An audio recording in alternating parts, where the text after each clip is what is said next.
Ini hadis Nabi SAW, riwayat Imam Muslim. Umar bin Khattab radhiyallahu anhu menceritakan sabda Nabi SAW, "Ma minkum min ahadin yatawadda'u fayusbighul wudu'a thumma yaqul asyhadu an la ilaha illallah wahdahu la syarika lah wa asyhadu anna Muhammadan abduhu wa rasuluh illa futihat lahu abwabul jannati tsamaniyah yadkhulu min ayyaha sya'."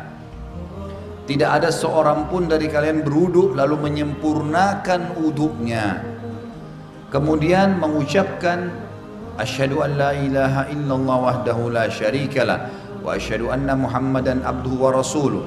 Aku bersaksi bahwasanya tidak ada Tuhan yang paling berhak disembah diibadahi kecuali Allah dan tidak ada sekutu baginya, dan aku bersaksi bahwasanya Muhammad benar-benar hamba dan utusannya, melainkan dibukakan baginya 8 pintu surga, ia dapat memasukinya dari mana saja ia suka.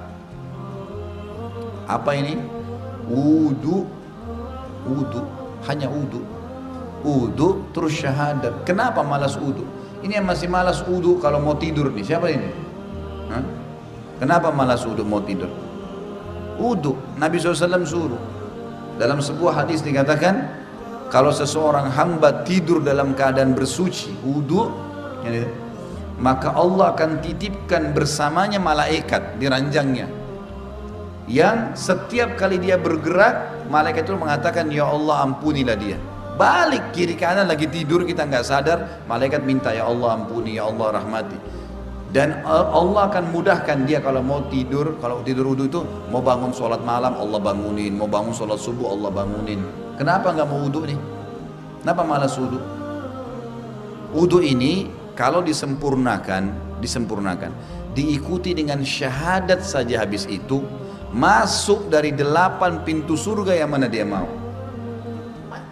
Berapa menit tuh wudu? Balasannya bisa pilih pintu surga, ya Allah yang ke-8 deh saya mau masuk nanti di akhirat. Hanya wudu. Wudu itu bukan cuma untuk sholat, makanya para sahabat selalu wudu, batal wudu, selalu, nggak pernah berhenti, harus wudu. Tapi makna hadis ini adalah pelajaran pertama, Bapak Ibu sekalian, siapa yang berwudu dan menyempurnakan wudunya, penyempurnaan wudu adalah menjalankan seperti sunnah Nabi SAW. Ingat, yang paling pertama niat dalam hati mau wudu karena Allah perintahkan. Yang kedua, harus minimal tempat yang paling standar, minimal ya. Seperti misal wudu itu pergelangan tangan yang diperintahkan, ini pergelangan tangan, ini batas minimal. Penyempurnaannya adalah menyentuh semua batas minimal. Kurang sedikit wudunya nggak sah, sholatnya nggak sah. Makanya ada makna hadis menyempurnakan wudu, maksudnya adalah menyempurnakan tempat minimal. Dan kalau Bapak Ibu lebihkan jauh lebih baik. Sabda Nabi SAW, saya ingin sekali bertemu dengan saudara-saudara saya. Kata para sahabat, ya Rasulullah, kami saudara-saudara Anda. Kata Nabi SAW, bukan, kalian sahabat-sahabatku, saudara-saudaraku yang datang nanti sepeninggalku, kita ini semua. Lalu sahabat faham, mereka berkata, ya Rasulullah, bagaimana Anda bertemu dengan mereka? Bagaimana Anda bisa mengenal mereka nanti? Karena ketemunya di hari kiamat. Kita ketemu dengan Nabi SAW kapan? Di hari kebangkitan, mahsyar. Bagaimana Anda mengenal mereka sementara Anda tidak mungkin kenal mereka, tidak pernah ketemu, mereka juga tidak pernah ketemu dengan Anda. Kata Nabi SAW, sungguh dari tempat-tempat wudunya umatku akan keluar cahaya yang terang, dan tidak ada itu pada umat yang lain. Makna juga daripada hadis ini kata ulama adalah wudu itu hanya ada pada umat Muhammad SAW. Makna hadis itu karena dikatakan akan keluar cahaya dari tempat-tempat wudunya umatku. Maksudnya kalau umat-umat lain juga ada wudunya, berarti keluar cahaya juga. Sudah dibedain. Kata Nabi SAW, keluar nanti dari tempat-tempat wudu kita keluar cahaya semuanya.